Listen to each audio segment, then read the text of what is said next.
Eu acho que o que eu mais me lembro quando eu falo da minha mãe é a cor. É, colorida.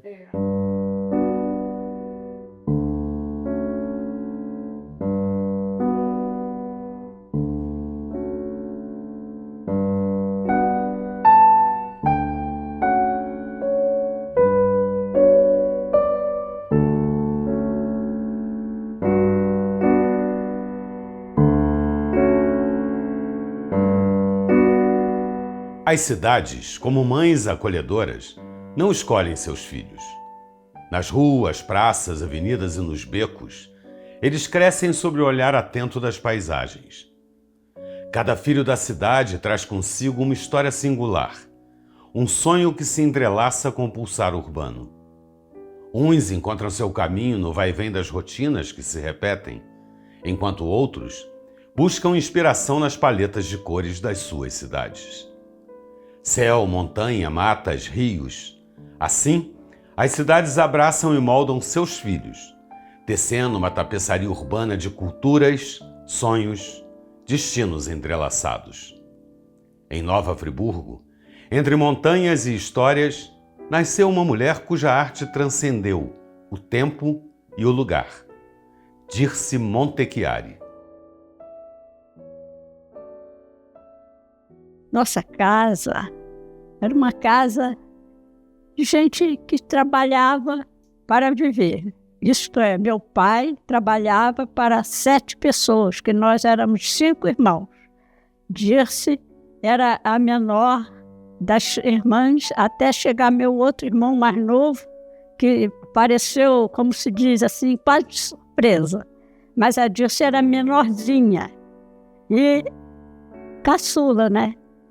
Muito engraçadinha, tinha o cabelinho todo enroladinho assim, né? No tempo que tinha aquela artista Shirley Temple, né? E os vizinhos até chamavam ela disso, muito interessante. Meu cabelo era liso, mas o dela, eu tenho que falar isso, porque ela se destacava em tudo, era muito risonha, muito engraçadinha e muito amável. Sempre foi uma criança boa. A gente não tinha briga dentro de casa. Nossa casa era uma casa tranquila. Mas a gente tinha o necessário. Meu pai era relojoeiro e ourives, fazia as alianças de Friburgo, e minha mãe era dona de casa. Eu tinha mais 4 irmãos e vivi muitos anos ali na rua 8 de Janeiro, que agora é Padre Roberto Saboia de Medeiros. Nossa casa era uma casa modesta, porque era a casa que foi feita, foi comprada por meu avô espanhol. Ele comprou 3 casinhas iguais, morava a minha avó com meu avô, meu pai, minha mãe ali, e na outra meu tio. Então era tudo ali. Todo mundo na rua se conhecia, era maravilhoso. Eu posso dizer que a infância na minha casa foi maravilhosa. Mas a ligação com a Campesina é muito interessante. O meu tio que morava ali, ele fazia parte da diretoria. Não que ele fosse presidente, mas ele fazia parte lá. E meu primo tocava na banda. Foi assim que eu conheci a Campesina. E a Campesina, eu posso falar um pouquinho? A Campesina, quando saía na rua, fazendo retreta, que era às 6 horas da manhã, alvorada. E parava na frente da casa do meu tio e tocava para o meu tio ali. E eu, criança de 7, 8 anos, vendo isso. Muito emocionante, eu estou emocionada. E a Dirce também era uma campesinista? Também, sim. Inclusive, um fato que as meninas não contaram, mas elas falavam atualmente, enquanto eu disse ainda era viva e a gente sempre foi atrás da Campesina, sempre, ela diz que as Campesinas só tocavam quando o Dirce chegava lá e levantava o dedinho. Campesina tocar. E tanto que a gente ia na Campesina. Inclusive, a Dirce arranjou um noivo lá na Campesina. Seu Montechiari, num baile de carnaval. Nós temos muita ligação com a Campesina, sempre.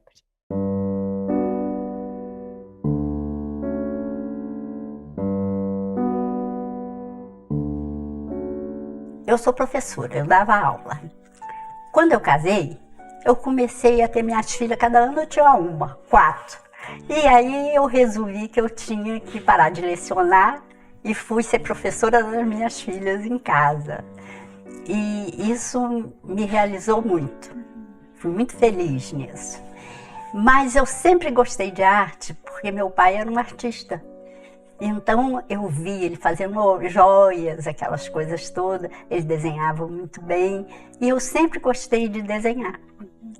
E quando eu fui para o ginásio, eu tive o professor Cato, que foi uma maravilha, porque ele fazia assim os desenhos, eu copiava. Ele até arranjou um emprego para mim. Eu não fui porque meu pai não deixou, porque eu era muito criança, né? Aí eu já sabia que eu gostava de arte. Andei pintando umas coisas sozinha, horríveis, mas eu achava lindo, né? Até que depois que minhas filhas já estavam bem crescidas, houve uma exposição no Centro de Arte de Friburgo com um pintor chamado Álvaro Xavier. Então, eu fui ver, fiquei maravilhada. E eu e mais umas pessoas de Friburgo fizemos com que ele viesse dar aulas em Friburgo, de pintura, e aqui em Friburgo, né, aula de pintura. E aí eu comecei a fazer, gostei, tive aula com muita gente conhecida, com Luciano Maurício também. Estudei depois no Parque Lage e cada vez fazendo coisas diferentes, porque a criatividade vem, né? A gente nem imagina, de repente, surge uma coisa nova. Mas ela era muito boa na arte plástica, muito melhor. Eu tenho que falar que ela é excelente.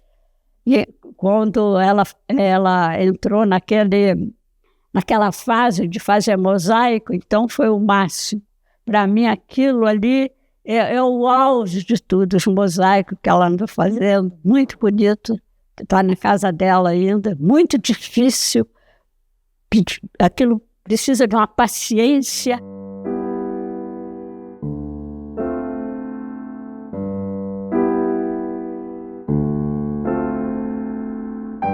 As cidades se agigantam diante do tempo, estendendo suas ruas como veias pulsantes de vida.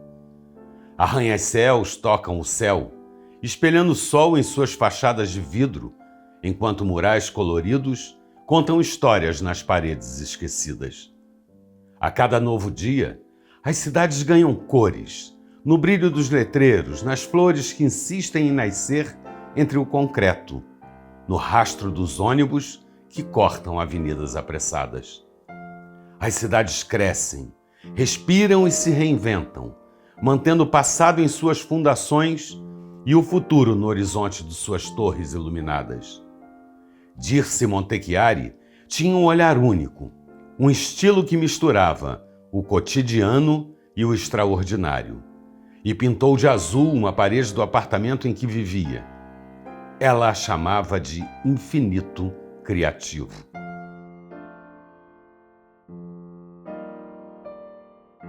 Assim, eu lembro muito bem quando a gente morava na Alberto Browne, tá? Num apartamento lá, e ela resolveu comprar umas tintas porque ela ia pintar um quadro. Eu lembro disso perfeitamente. E as tintas até que ela comprou não era tinta própria para pintura de tela. Ela comprou aquelas latinhas assim pequenininhas de tinta esmalte. E ela fez um quadro, comprou a tela, fez um quadro que era uma cachoeira, que sai uma coisa horrorosa. Foi a primeira coisa assim que eu me lembro, ela pintando esse quadro a óleo, entendeu? E foi assim, dali para frente. Aí eu acho que ela começou a ver, começou a pesquisar, começou a se inteirar de outras coisas. Ela começou a fazer aula. Começou a fazer aula. As tintas modificaram, né? Que aí passou a óleo, acrílico, a vários outros tipos de tinta, de tela, de tudo. Né? Foi assim, o primeiro contato que eu lembro dela com a pintura foi esse. Mas ela sempre, com a pintura, mas ela sempre teve um lado criativo muito forte. Eu lembro. Ela pintava roupa. Teve uma época que usava as roupas pintadas, lembra? Umas bolsas pintadas com carinha de boneca.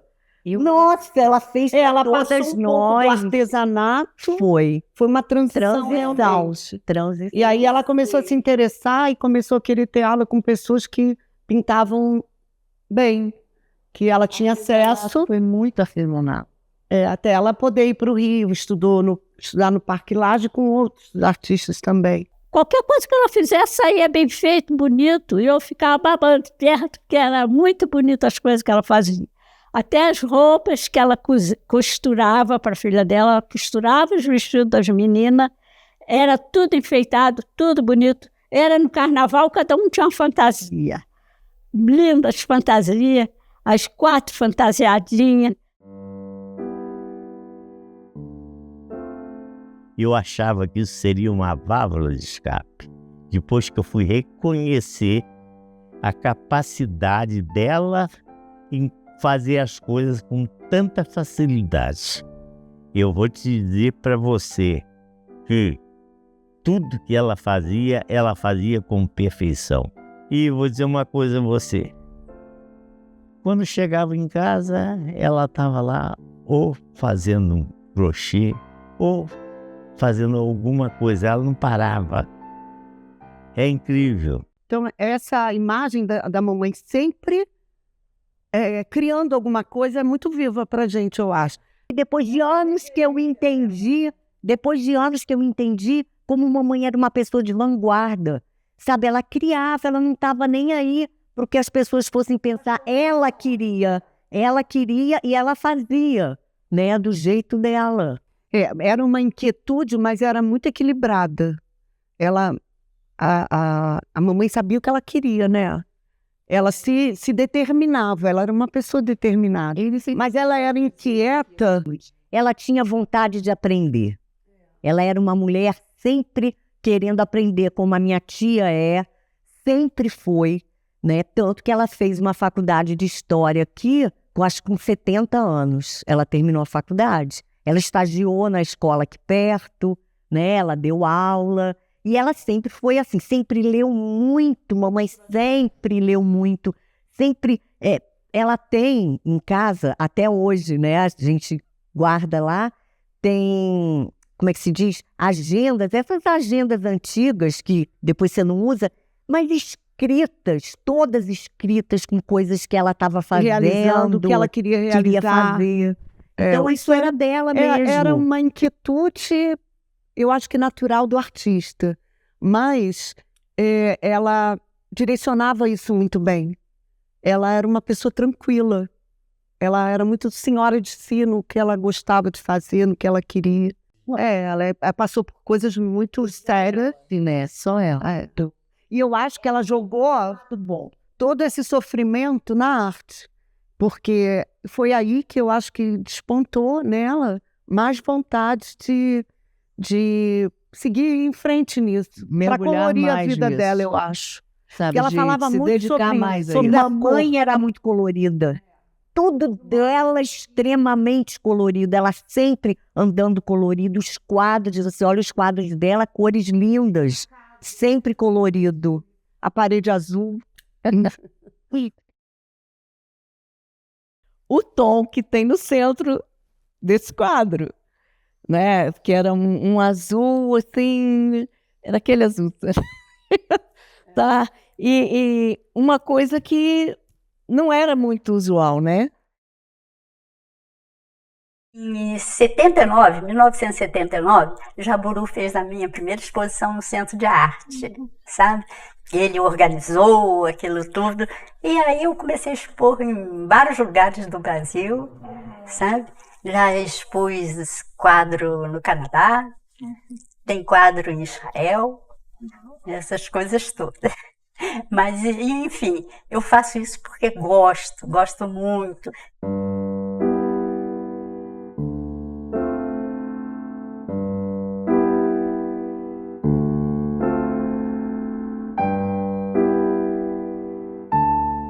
Deus é poeta, suponho.